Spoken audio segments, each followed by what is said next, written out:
Nay! Tay! Nakakita po ako kanina sa gubat ng kakaiba. Parang may mga matang nakatitig sa akin mula dun sa kasukalan. Huwag kang magpadala sa takot, Ador. Pasko ngayon. Walang masamang mangyayari sa gabing to. Pero tay, parang hindi tao yung nakita ko eh. Parang hayop, pero nakakatayo po ito, katulad ng tao.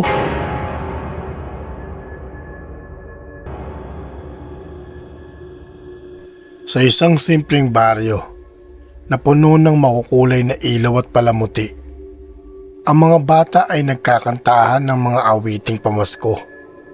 Si Lolo Celio ay nagkukwento sa mga bata sa harap ng bilin sa plaza.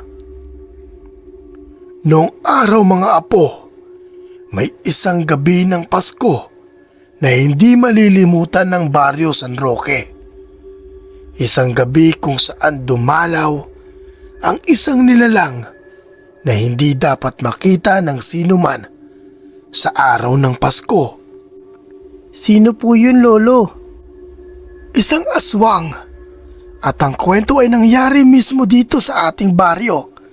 Maraming taon na ang nakalipas. Tumingin ng matanda sa malayo. Wari mo'y may inaalala. At muli, ito'y nagkwento.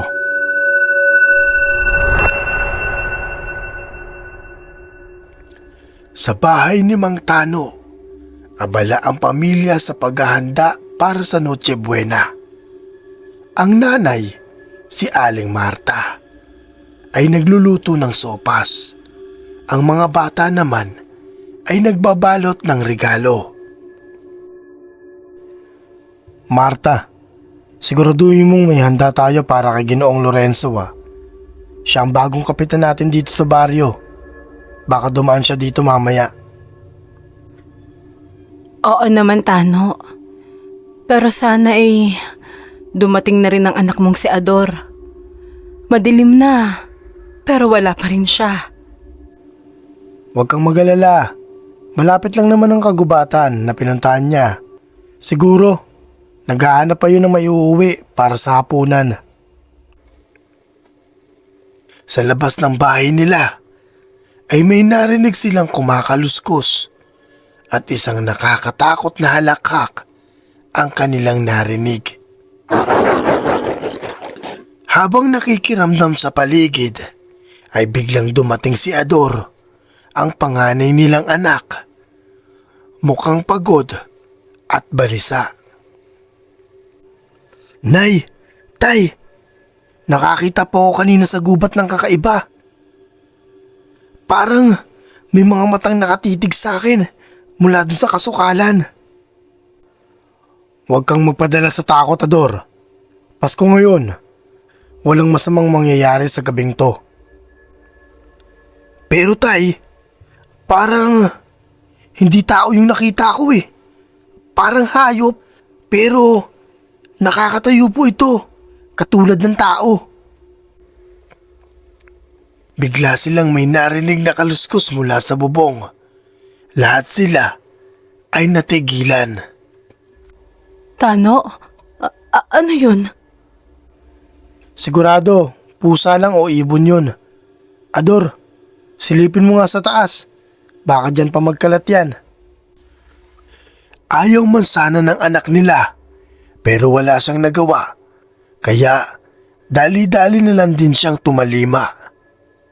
Palabas na sana si Ador, pero nakarinig siya ng malakas na pagbagsak mula sa labas ng bahay. Ang mga bata ay nagsitakbuhan at umiiyak. Sa labas, makikita ang malaking nilalang. Matangkad, may mga mahahabang kuko at braso. At namumula ang kanyang mga mata. Ang kanyang katawan ay mukhang tao, pero ang mukha nito ay tila sa isang hayop. Aswang! Marta! Kunin mo ang bawang! Mga bata! Magtago kayo sa ilalim ng mesa! Dali! Ang aswang ay mabilis na sumugod sa bahay. Sinira ang pinto. Hawak ni Mang Tano ang isang itak. Pero nanginginig siya sa takot. Tay! Tutulungan kita! Huwag na, Ador! Huwag kang lalapit! Bantayan mo ang mga kapatid mo! Ang aswang ay tila nagbabalak kumuha ng isa sa mga bata.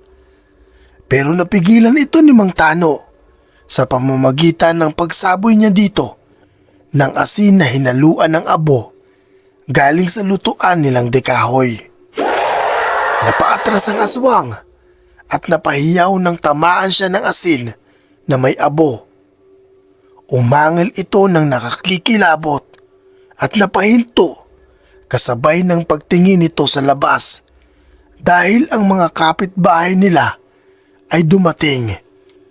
May daladala silang mga pamalo, sulo at bawang. Sama-sama nilang hinarap ang aswang.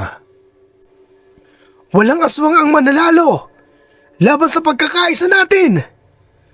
Sugurin natin ang aswang!